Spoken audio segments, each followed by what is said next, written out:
all of our stuff have been moved to Washington, D.C. because we're going to NIH for my postdoc. So we were living in the basement of my parents' house, and my father was a professor at the University of Wisconsin. So the day after I got my dissertation defended, I got my degree, got a telephone call at home, and it wasn't unusual, and it was a student who was calling the house, and they answered the phone. The student said, "Is Dr. Whittingham there?" And I said, got to say, "Which one?" And that felt really good. But that's the only time that I wanted to be called Dr. Whittingham. After that, I do use it sometimes. I use it primarily if I want somebody to return my phone call. You call, you say, "Is so-and-so there?" And somebody says, "No, they're not."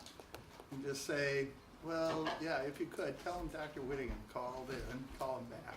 And that usually gets a better result because they don't know what kind of a doctor or what you're calling about.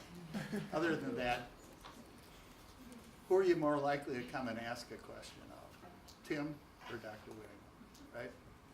So that's what that is. If you need to compromise, call me Dr. Tim. Other than that, yeah. Other than that, I'm most comfortable with that. Okay, so what we got to do is continue on talking about membranes. We're going to actually get into some biochemicals here. We finished up last time going through reasons for having membranes, organizing proteins, barrier to diffusion, reversing the energy demand or decreasing energy demands on a cell. Then moved from there into, well, so it's a barrier for things to move in or out of the cell, but some things do have to cross from one compartment to the other. So how can they do it?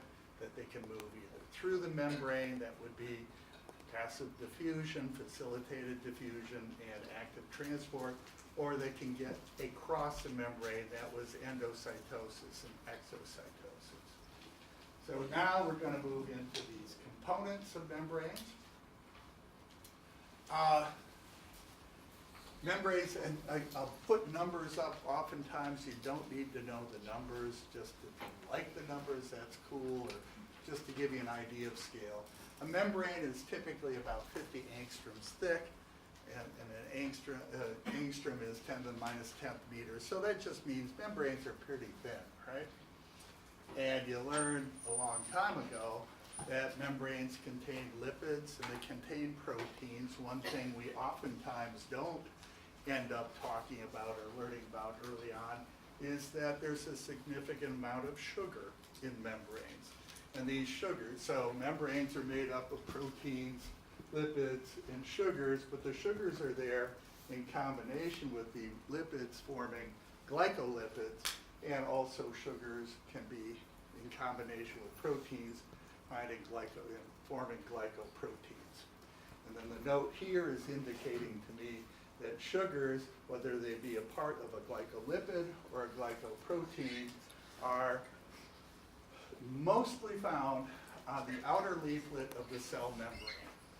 So this designation here is meant to indicate that sugars are found in the outer leaflet of the cell membrane in the form of glycolipids or glycoproteins. And that helps me to remember that the sugars are there to serve for recognition purposes. We can use sugars to help recognize different things.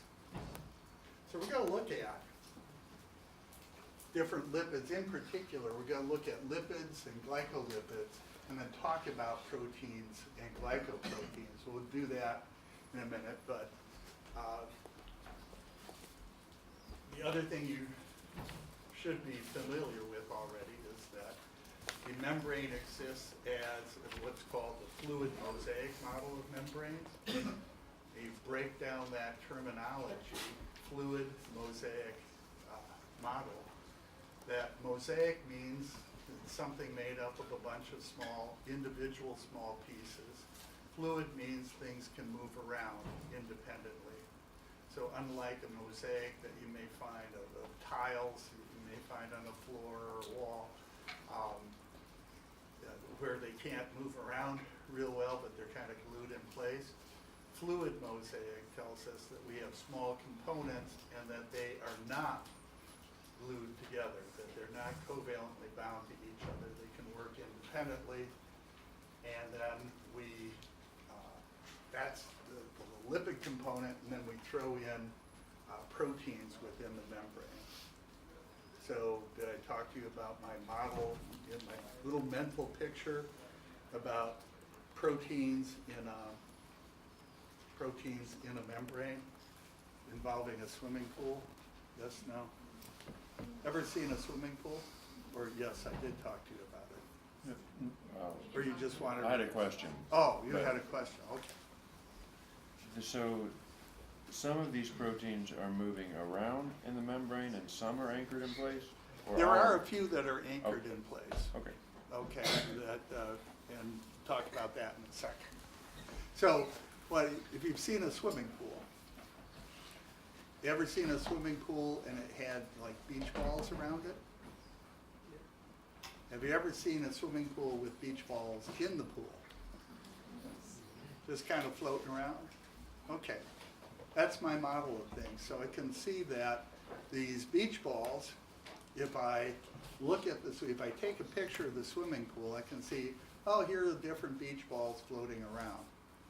And I know that if I go to pick the beach ball up, there's a little bit, it's not very strong, but there's a little bit that's causing that beach ball to adhere to the surface of the membrane, okay, of the water. So it's kind of attached. There's something holding that beach ball there. And then if I go away for a while and I come back again, if there's been any kind of breeze, the beach balls have probably moved around. I take another picture, I can see they're located in different places. Okay, so that's the fluid mosaic model. There's independent beach balls, and they're floating around. They can change position, and that works just fine. And the same thing would hold true if I looked at the molecules of water in the pool and said that was my lipid bilayer. That I could see, if I could label those molecules of water, I'd see that they definitely had changed position relative to each other. But then there's sometimes that we don't want the proteins to be able to move around. Can you think of a time when you don't want a protein to move? That when I take a picture of these beach balls, and when I go away and come back and I take another picture, you know what? These beach balls are in exactly the same location. Now, why would a cell, what would be a situation where a cell it might be necessary for the normal function of the cell to have the protein anchored in the same spot? Transport.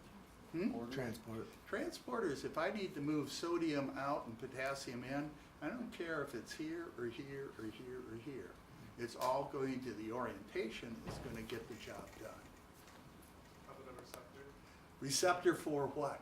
Let's get even better. A little bit more finely tuned.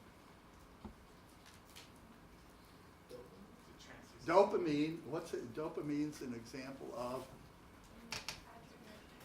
Well, it's not adrenergic. It's catecholamine, but the adrenergic, norepinephrine, and epi are also. Synapses have to align? Synapses, that's what I was looking for, neurotransmitters. Okay, with a neurotransmitter, you got the presynaptic ending or the presynaptic structure and the postsynaptic structure, and they are located close to each other. The synaptic cleft is really small, so we don't have much diffusion that has to take place. And we want to optimize our transmission, optimize our communication. Well, that postsynaptic cell, what if we had the receptors floating all over the surface of the cell? No, we want them congregated right where we're going to be releasing the neurotransmitter. And when we start talking about neurotransmission in neuro next fall, we'll see how, for instance, in a neuromuscular junction, the receptors, the cholinergic receptors for acetylcholine that's going to be released by the alpha motor neuron, those receptors aren't floating all over the surface of the skeletal muscle fiber. No, they're all anchored in place right across from that alpha motor neuron terminal. Okay? So what could I have done to those proteins that were floating around? When I took that picture, the first time I took 2 pictures, I saw, oh, everything had changed around. But the second time I came, I took a picture and the beach balls had remained in the same place as I had left them. What could I have done? Freeze the water. I could freeze the water. That probably won't work out well for a cell, but that would be one way we could do it. What's another way? Anchored to the endoskeleton on the inside of the cell? Okay, but in this case, it's a swimming pool. Oh, it's in the swimming pool, sorry. So let's go with the swimming pool and then save that And answer. they can Use put some the floating floating- tubes to anchor it. Use some Yeah, what? Use some of those round Some tubes. fun noodles. Yeah, Some yeah. fireworks. Well, those would be floating up there too. Yeah, but open But it. I could have just tied a little tiny string and maybe put a weight in there. Okay? Or put some a set of glass rods, tied together, and then tie the string down to those glass rods, which would be what the cell does, which is what? Endoskeleton? Yeah, take an anchor onto something like the endoskeleton. Okay? The microfilaments, etc. So we have ways of anchoring proteins sometimes if we want to keep them in the same spot. And in the synapses, those components are called the postsynaptic density. Okay. So we've got 2 leaflets forming this lipid bilayer. There's the outer leaflet and the inner leaflet.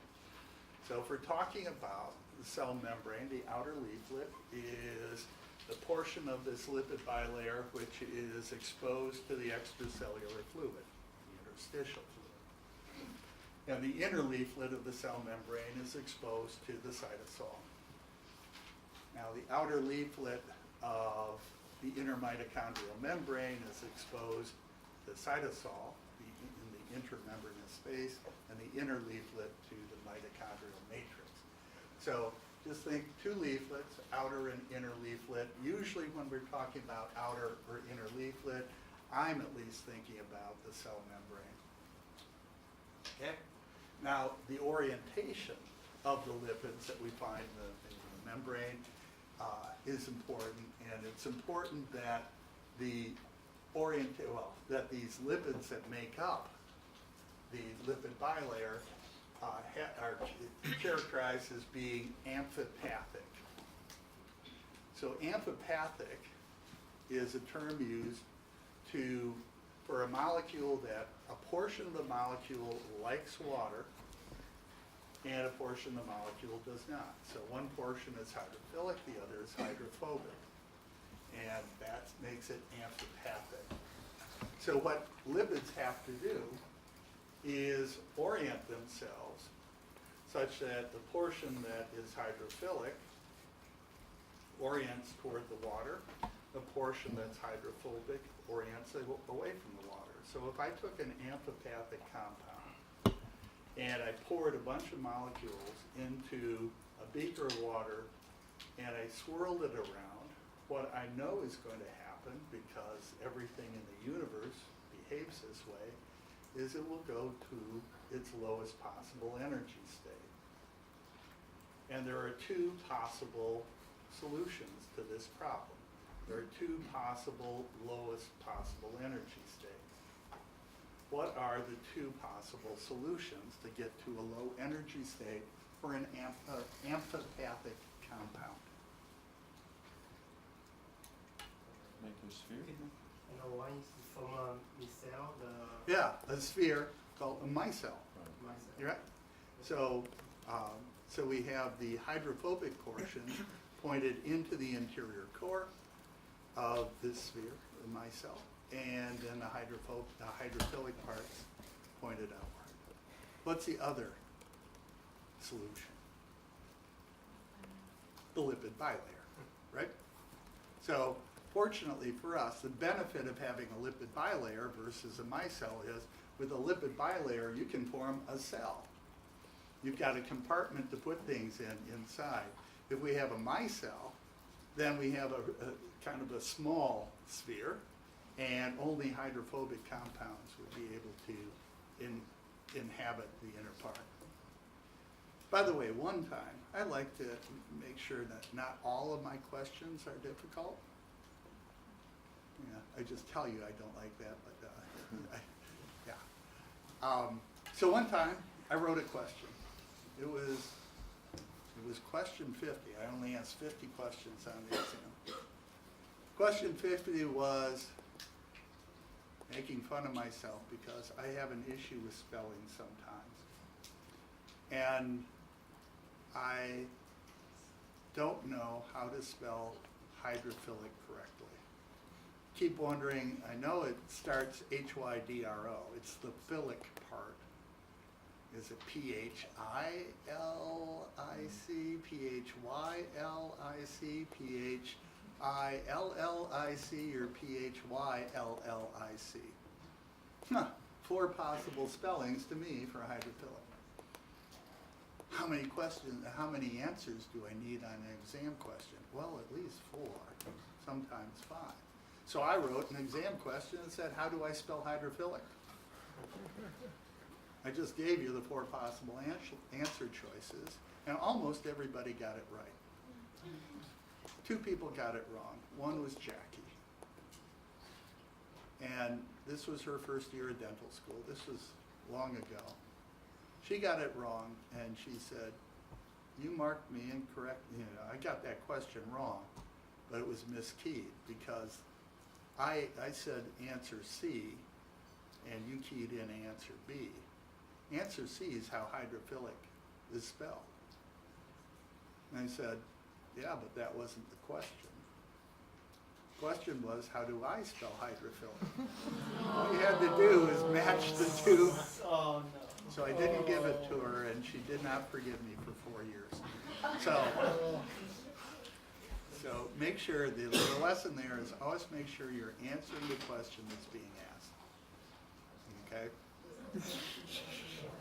And now you can't, you don't have to worry about that one, right? Okay, so rather than hydrophilic, I will oftentimes, if something's hydrophilic, it's also lipophobic. So I'll use phobic I can spell, philic I've got problems with. Okay, so we have these amphipathic compounds, the fluid part. If we put these lipids into an aqueous environment and we form a lipid bilayer, that membrane that we just formed has the consistency of olive oil. How many of you have seen olive oil? How many of you have actually taken a pot of water and started to heat it up and then pour some olive oil in it because maybe you're cooking pasta or something like that? Can you picture that? That olive oil kind of floating on the surface there. Okay? And you know what the consistency is. It's just kind of oily. Go figure. Oily feeling. That's what your cell membranes are like, these lipid bilayers. It's not very strong, right? But it's fluid. And having fluidity is important for what? What does fluidity provide to a cell membrane? Adaptation and repair. We can change it. Okay, if we had cross-links, covalent bonds between our lipid components and a lipid bilayer, we would have trouble changing to or adapting to new situations. We would have trouble, for instance, doing exocytosis or endocytosis, changing both the volume of the cell and also the contents of the cell membrane. We would have difficulty, what's another benefit of having a fluid membrane? You can change its contents. Sometimes it can expand. Okay, that we can grow. Right, it's sort of like animals that have exoskeletons, if they want to grow, they've got to shed it and then go through that period of time where they're at risk before the new shell hardens up. What else? Are there certain types of white blood cells that can kind of squeeze between? Okay, we can change shape. You don't have to just be a red blood cell. What happens every time you do a curl at the gym, you know? That's the thing you do in front of the mirror. Wearing your Speedo. Okay, that's my common threat is, okay, don't behave, I'm gonna come in wearing my Speedo next week. So, what happens every time you do that curl? Not only does the body of the muscle shorten, but that's because individual myofibrils are getting shorter, or myofibers are getting shorter and becoming thicker. And that's why that muscle bulges up. Okay, so we can change shape. You know, lots of, in skin, can change shape. What's another benefit of fluidity? Yeah. Traction or shock absorbent? Shock absorbent, okay, well, part of that, I think, I would say would be that it's able to change shape, but instead of absorbing the shock, the alternative might be we tear a hole in the membrane. Okay, if you poke it hard enough, you tear a hole in the membrane. Anybody ever do any intracellular recording of neurons or other cells?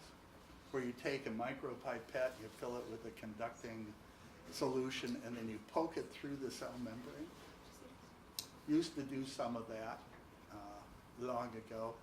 And in terms of scale, if you can poke an electrode into a cell, and once you do that, you can record for hours from that cell. But the professor that was teaching me how to do that at the time said, in terms of scale, it's similar to taking a broom handle and poking it into a human in terms of magnitude. Now, we would not do too well with that. But that cell keeps going, keeps functioning normally for a long, long time because while we're puncturing that, we self-seal. And so membranes can be self-sealing because of that fluidity. Okay, and that's a really big benefit. Okay, so if they're fluid, how are membranes held together? How do they stay this way? How do all of the lipids know to keep hanging out together? What causes the hydrophobic portions to orient at the surface of the intra or extracellular fluids? What does that part of the molecule get out of it? Shielding from water? No, that doesn't make sense. Why does the hydrophilic part of a molecule want to be around water? Huh? The interactions are favorable to the both. Okay, what kind of interactions? Hydrogen bond. Huh? Okay, Hydration spheres? now, hydrogen bonding, Hydrogen bonding. and also Electrostatic. electrostatic bonding. Yeah, the positive negative charge. Because water behaves like it's both positively and negatively charged. So we get the orientation of the hydrophilic portion. That's stabilized by hydrogen bonding and electrostatic bonding. That's what's making it hydrophilic. What about the hydrophobic portion? What stabilizes it? Huh? Well, van der Waals bonding, yeah, because we get enough of them that that helps us to adhere. But how did the hydrophobic portion, which we're going to see is a lot of it is lipid, fatty acid.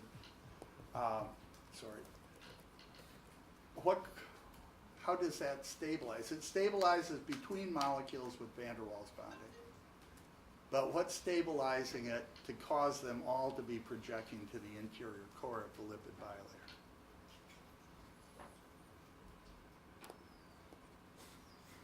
Isn't that repulsion of water?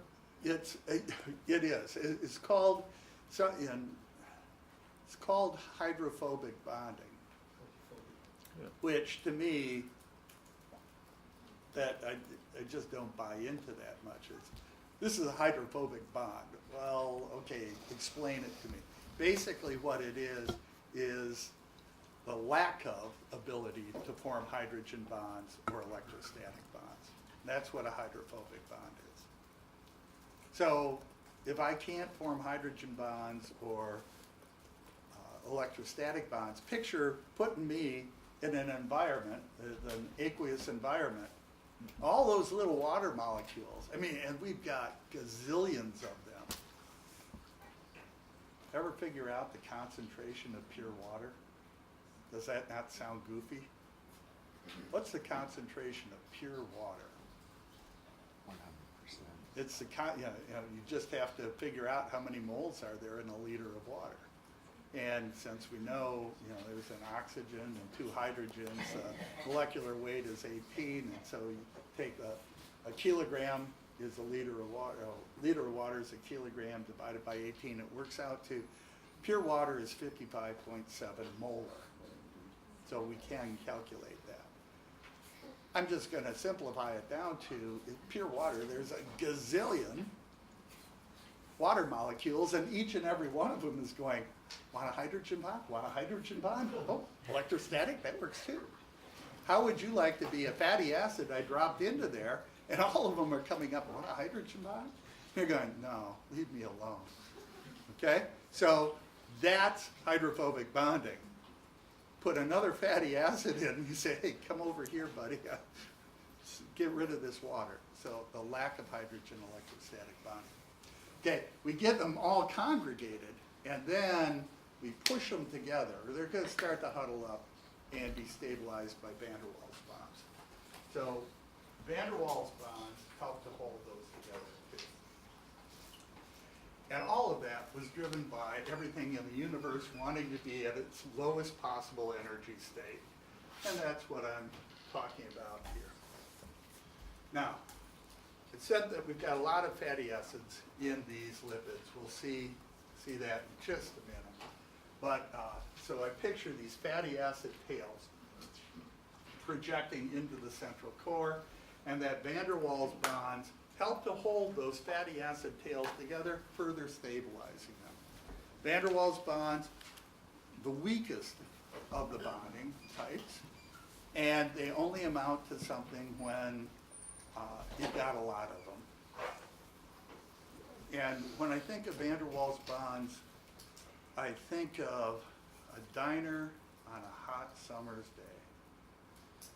Any of you ever been outside when it was hot during the summer? Maybe you were running or playing a game or something. So have any of you ever sweated while having fun outside on a hot summer's day? Nobody? Nope. No, it never happens. Because the next part is, so you got warm, you sweated, and so you decided you needed to have something to refresh yourself. So you went to a diner to get root beer float or something, or a large glass of root beer. Yeah, that works. So you walk into the diner. It's an older diner. It's got those seats. They're Naugahyde seats, you know. They've got the tables with the metal around the outside and the Formica tops and those Naugahyde seats. So have you ever gone into a diner after exercising out in a hot summer's day, and went in and sat down on those Naugahyde seats while wearing shorts and drank your root beer? Anybody ever have anything like that happen to you? Because otherwise you're going to have to just imagine this. That you sat down wearing your shorts or your Speedo and on that day, and your thighs were sweaty. That's the part that most people won't admit to. I've never had sweaty thighs in my life. Okay? And after you get done being refreshed, you decide it's time to leave. And when you go to leave, what happens is you hear, You ever been around somebody that had that happen? Am I the only one that leads an adventuresome life? If it ever happens to you, you can feel the naugahyde seed gently trying to stay attached to your sweaty thigh. That you can hear it as it goes, as you break that suction. Okay? That's like van der Waals bonds. Okay? It's not holding you down very much. The larger your thighs, the more it's holding you down. So it takes, it's a function of how much you have. And so I actually got glued to naugahyde seed for 3 months. Okay? But that's van der Waals body. So now we've got these phospholipids and glycolipids, and they're all packed into this lipid bilayer. And what's really tending to hold them together to adhere from one to another are these van der Waals bonds. And the van der Waals bonds, the more we can form, the less fluid we are. And so there's things that affect membrane fluidity and thereby are going to affect survival and adaptability of the cell. So van der Waals bonding between fatty acid chains is going to decrease fluidity. So what can impact that fluidity? The longer the van der Waals, the longer the fatty acids, the more van der Waals bonds can form, and fluidity will tend to go down. Okay, so increased bonding is possible when fatty acid chains are longer. And the other thing is, we also can increase van der Waals bonds when there's no kinks in the fatty acid chain. Okay, if we had 2 fatty acids, if they're long straight chains, there are no kinks in the chain, and we can form more van der Waals bonds than if one of the chains has a kink in it. Right? We're lacking some van der Waals bonding there. So what puts a kink in the chain of a fatty acid? Carbon-carbon double bond, and we call that an unsaturated fatty acid. Polyunsaturated fatty acids have more than one carbon-carbon double bond. And you can model this if you want. Have you ever taken, those big paper clips, ones that are about that long? You ever taken those because they're easier to work with, at least for people my age? You ever chained together paper clips? Can you picture that chain of paper clips? You got it done, and maybe it's this long, and you go like this, and you can see that chain just waving back and forth. And if you took that chain, and you put your palm out, and you started lowering that chain down, it just bends around and forms a little pile of paper clips in your hand. You put that in somebody's desk drawer, and they think, oh, I've got a bunch of paper clips. They go to get one, and then they get irritated with whoever put that chain together. Okay? Now, sometimes, if I'm not paying careful attention when I do my primary hobby, which is to chain paper clips together, I'll get 2 of those paper clips, and I won't get it all the way looped around. I just kind of put them together so that they're overlapping a little bit.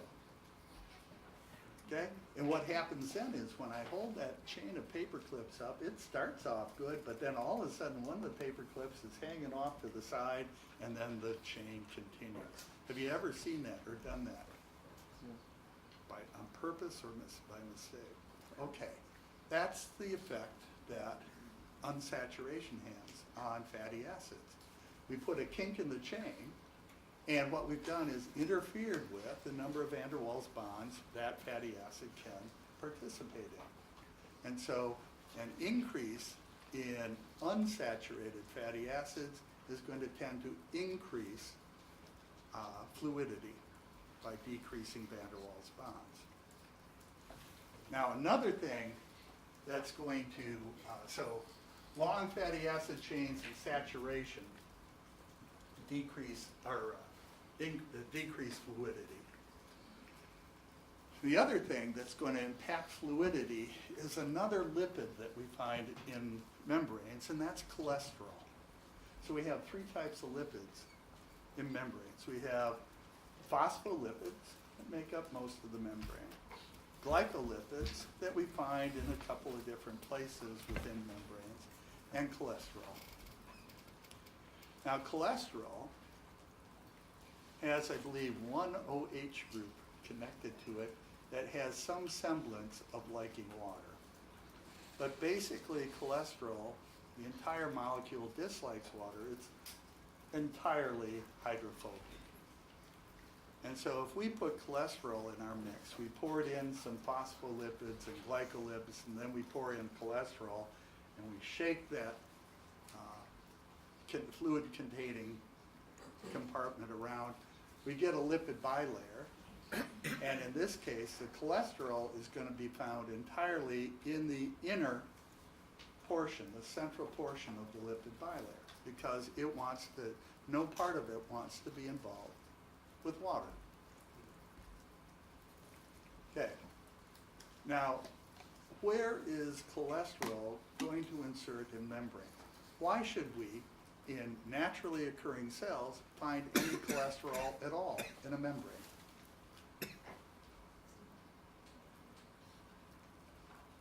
Why is there a need for cholesterol in a membrane? Yeah. Is it to adjust the rigidity of the membrane? It's going to have an impact on fluidity, okay? And we could theoretically say, well, what's the impact of cholesterol on membrane fluidity? What I'm going to say, on one hand, the cholesterol can insert between fatty acids and prevent van der Waals bonding from forming. So on the one hand, cholesterol would increase, I could make the argument, would increase membrane fluidity by preventing or decreasing van der Waals bonding. But on the other hand, cholesterol, you know what the structure, how many had to memorize the structure of cholesterol before? Okay, it's like 3 6-sided rings with a 5-sided ring that looks like a house with smoke coming out of the chimney. This is why I teach and I didn't get to do something important in life. This is my approach to biochemistry.